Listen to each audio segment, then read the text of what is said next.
I realized that this wasn't what I thought I was looking at. Did you touch it at that point, or? Well, all I did was walk up to it. I was within 3 feet in front of it when I had knocked it down. And at that point, once I realized that this wasn't a mask, it wasn't human, but it was human looking. It was human in size. It was human in the dimensional shape. It seems on the pictures on Art's website to look as if it's wearing something.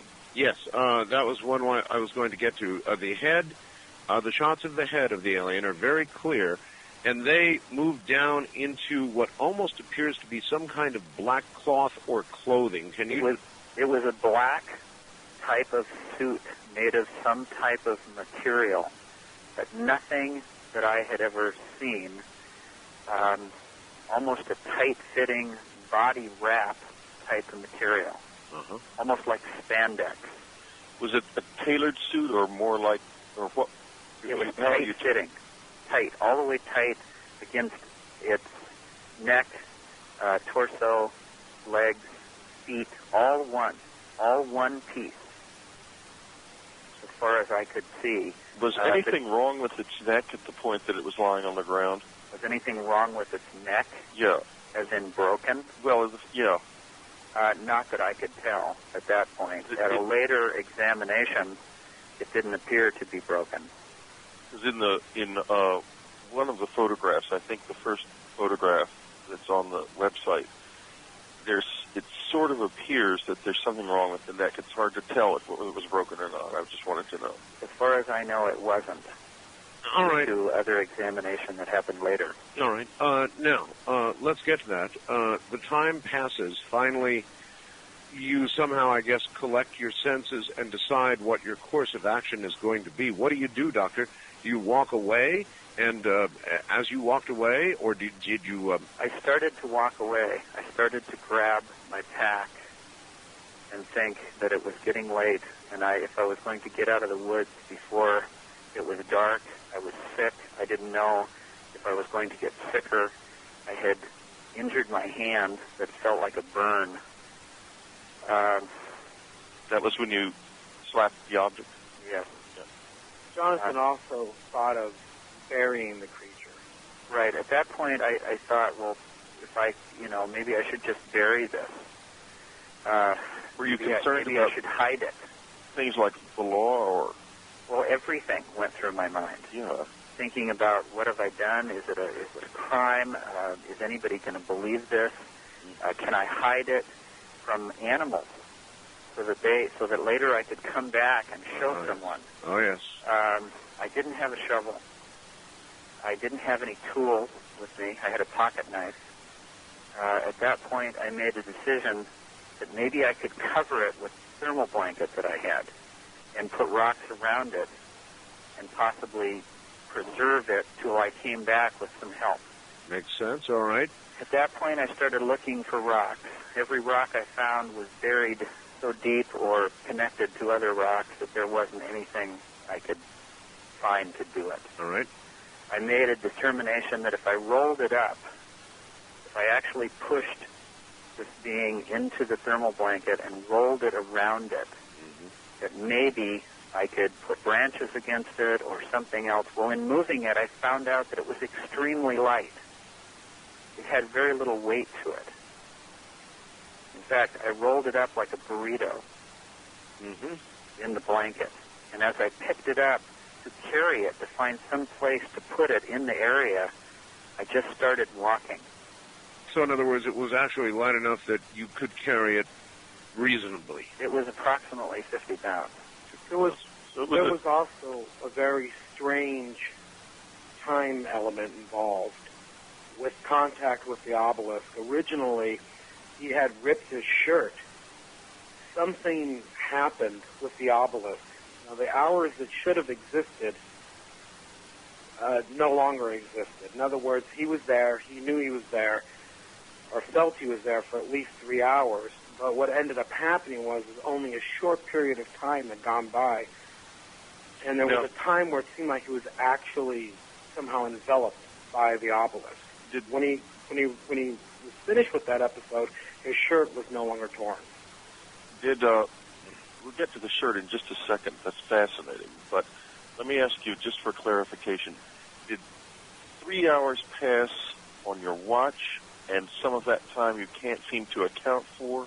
Or did it seem like 3 hours but actually turn out to be a much shorter time on your watch? The watch I was wearing stopped. Naturally.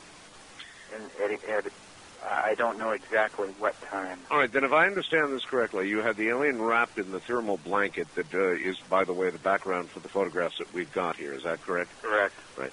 And you carried this creature away, wrapped up.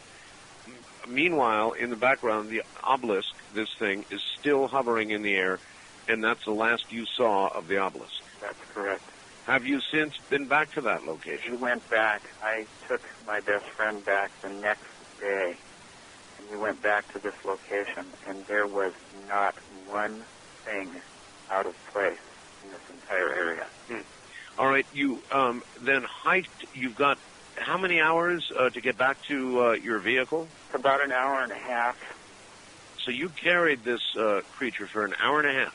Yes, stopping along the way. Stopping occasionally. To think about putting it somewhere, hiding it somewhere. But you kept going? I just kept going. All right, you got the creature into your car. I threw it in the back of my car. And drove where? Straight home? Drove home. Drove home.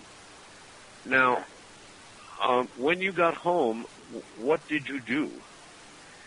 Well, driving home gave me some sense of serenity, like I had come back to the real world. Mm-hmm. And, home felt like comfort. Yeah, but with a bit of a souvenir. Right, and when I got home, I sat in my carport, looking in the rearview mirror, seeing the silhouette of my burrito in the back. Burrito. Thinking, what am I going to do with this? Well, I'll bury it tomorrow. Maybe all this is a bad dream. And so after that, I went in the house for a while, and I decided I can't just leave this in my car. I even thought about the fact if somebody broke into my car and found this, that would be a surprise. So I decided that I would put it in my garage, in my freezer. As odd as that sounds, at that point I felt it was a piece of meat, and I needed to put it somewhere out of sight, and I could lock the freezer. Preserve it. So you locked it in your freezer? Yes. Yeah, he really didn't want to bring it into his house. For him, believe me. Looking at it here, I understand that completely. So how long did it spend in your freezer? Till the next morning when I decided to look again. Now, at what point did you bring the video camera out again and the camera and begin to take photographs of this creature? When did that happen? That was approximately 9 hours after after the event, and I had gotten it home. The video, Whitley, and I hope you don't mind, Doctor, my describing. Go right ahead. The video shows the creature wrapped up, as he said, like a burrito, and it actually starts being unwrapped. In other words, he starts unwrapping it. This is now at home. And they go through a series of... was that you in the video, Doctor? Yes. Okay. Opening the mouth, moving the face, moving the head back and forth, opening the eyelids, that sort of examination. It shows that in the video. Who was handling the video camera at that time? I was. Who was? I was. So you must have had it on a tripod or something? Actually, I duct taped the side of a ladder. Okay. And when I shot the section where I showed the wound, I put it on top of a box. On the top of a box, yeah, that's right. It would be fairly close, so it would, that makes sense. So here we are. You've now documented by video and by 35 millimeter photography. The creature and what you call the obelisk, not necessarily, folks, the ship. That was our mistake in interpretation, calling it a ship. It's not necessarily a ship. It was something, an obelisk something. So, Doctor, who did you tell about this? Well, the first thing I did after I got home was try to regain a little composure. And then I sat down and thought about calling my girlfriend, which I called. She wasn't home. And then I called my best friend, and I had left a message with him. I said, call me immediately as soon as you get home. Mm-hmm. He called me later, and I told him to come over because I had something I needed to see him. And I showed him. That must have been some experience for your friend. Yeah, to put it lightly. I was still quite sick at the time, and I think it was traumatic from every standpoint.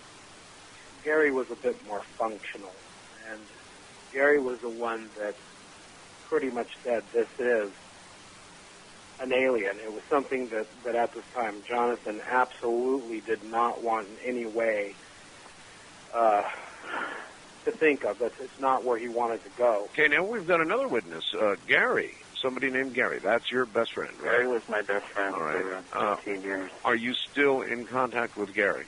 Gary has been missing for the last 2 years. Oh, my. If you're out there, Gary, you know how to get a hold of me. All right.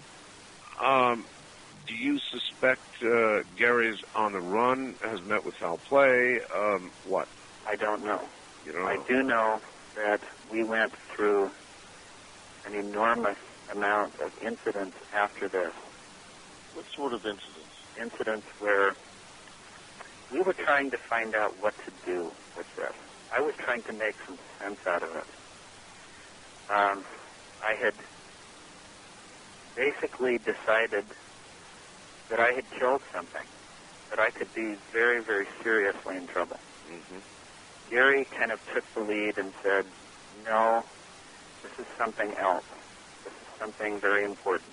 Mm-hmm. And then I said, well, we need to go to the police. He said, no, we don't. That's the first thing you don't want to do. And then we went down that path of what do we do? Who do we talk to? Sure. We made several phone calls to some of the bigger organizations.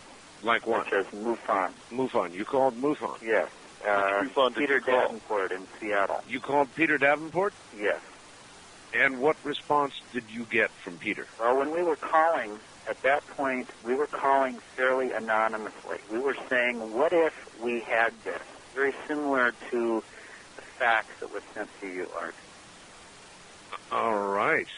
And we were gingerly trying to test the waters of where to go. What if we had a body? And some of the response that we got was very disturbing from the standpoint of, people wanting to come and, tear this thing apart and tear your life apart. And, do you have this? Do you have that? Mm-hmm. Well, let me ask you right now 2 questions. One, do you retain any physical evidence at all?